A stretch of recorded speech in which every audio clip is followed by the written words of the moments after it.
Yun, makakausap po natin ang sitwasyon kasi nangyari po yan sa May Rizal, sa Rizal, ano? Makakausap po natin ang Rizal PDRRMO na si Relly Bernardo. Magandang umaga po sa inyo, Relly. Sa inyo po, Ma'am Nina and Sir Mix.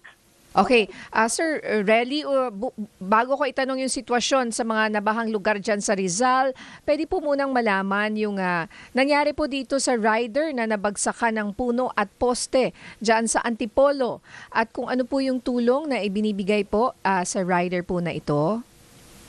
Po. Yun nga po, Ma'am, no?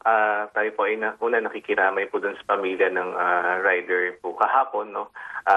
Nabanggit nyo nga po, siya po ay nakikisilong lang, no? So makikita po natin doon sa CCTV video, baka nag-iintay lang ng booking or ano po, no? So, pero yun nga po, sa kasamaang palad, natumbahan po siya nung halaman. Pero kasama po nung halaman na yun, meron pong dalawang poste na utility post po, no? So, yun po yung nakikita po natin na naging dahilan, no, para po siya po ay masawi. So hindi po yung puno, hindi yung puno, kundi yung poste. Yes, kung makikita po natin po yung mga ito. close-up photos po, meron pong dalawang poste, no, na yun nga po, may isang electric post, tapos isa pong telco na post po, no. So kumbaga, yun po yung kasi ang base po dun sa sinabi po ng doktor po natin, po sa dinala, yung blood force po, secondary po yung pagbagsak po nung puno or nung halaman po ang nakatama, ang dahilan po kung ba't nasawi po yung ating kababayan po. Po. Ngayon po, kumusta naman po yung pamilya ng ating rider at ano po yung tulong na ibinibigay natin sa kanya? May mga anak po ba siya, asawa? Apo, base po dun sa case study po ng ating social workers, siya po ay yung nag-iisa po dito sa Rizal, nakatira po siya sa Barangay San Jose. So, pero yung po mga kamag-anak niya, meron po sa Pasay, meron po sa Catanduanes. So immediately po, kinontak po natin yung kanyang kamag-anak. At inalok po natin sila kasi sa Antipolo, meron po kaming mga libreng serbisyo po sa burol, hanggang sa papapalibing po, no? So nasa pamilya na po yun kung ano po yung naging ano po nila, kung iuwi ho ba sa probinsya po. Pero inalok po natin sila nun. Alam ko po ongoing din po yung pakikipag-usap po nila doon sa pamilya, kung ano po yung maging final. Sir Relly, good morning po, Mix Busos po ito. Morning Clear, po, Sir sir, Vic. no? Kita po natin dito sa, at least sa mga nanonood, ito nga pong pangyayari. Naka-respond, paano po yung response po ng DRMO? Since syempre, hindi siya visually, hindi mo naman malalaman agad, sir, na may tao pala po doon. Paano po siya na-discover? Meron pong concerned citizen, sir, na nag-report po, sir, tumawag po sa aming hotline.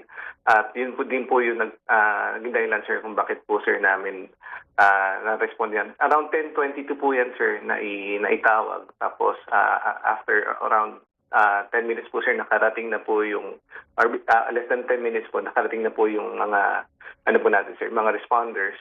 Then, after po sa ma-extricate or matanggal po doon sa yung mga halaman at yung poste po, immediately nadala po siya sa ospital. Pero yun nga po, unfortunately, na-declare na po siya as dead on arrival po. So nung pong ni-rescue siya, ay buhay pa po ba siya or may malay? I would assume, ma'am, yes. Opo. Pero yun nga po, ma'am, ang base po kasi doon sa, yun nga po, yung pong parang diagnosis po ng ating doktor, yun po yung ano po nila, ang i-retrieve ko lang po yung exact term, severe blunt force trauma. Ayun. Yun po yung naging dahilan po, secondary to falling tree and post po. Opo. Yun po yung... So sa mga nakikinig at nanonood po sa atin, lalo na yung mga riders po, ano po ang inyong advice para sa kanila? Matapos po natin makita ito, no, hindi mo talaga maiisip rin, ano? Kasi talagang ang instinct mo, sisilong ka sa puno kapag napakalakas ng ulan.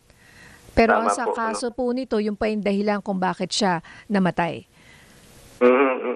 Sa ating po mga kababayan, hindi lang siguro sa mga riders, no, kahit yung regular po lang naglalakad siguro, na silong, maging observant po tayo din sa paligid po natin. Mukha tingnan po natin na baka, yun nga po, kasi pwedeng inisip po natin yung puno ay yung po yung magsasalba sa atin or yung kung ano man po yung structure. Pero tingnan din po natin dahil for the past week po, tuloy-tuloy yung pagulan. So ito po ay naging dahilan para lumambot po yung mga lupa, ano. So pwede po itong talagang maging sanhi ng mga landslide or soil erosion na that can be fatal as tulad po ng experience po ng ating kababayan. Sir Relly, matanong lang din po namin ang sitwasyon po sa mga bahapong lugar dyan po sa kinasasakupan po ninyo. Kamusta na po ang situation dyan, sir? Po. Sa ngayon po, sir, yung pong mga main or major thoroughfares naman po natin, sir, ay nag-subside na po kahapon pa po, no?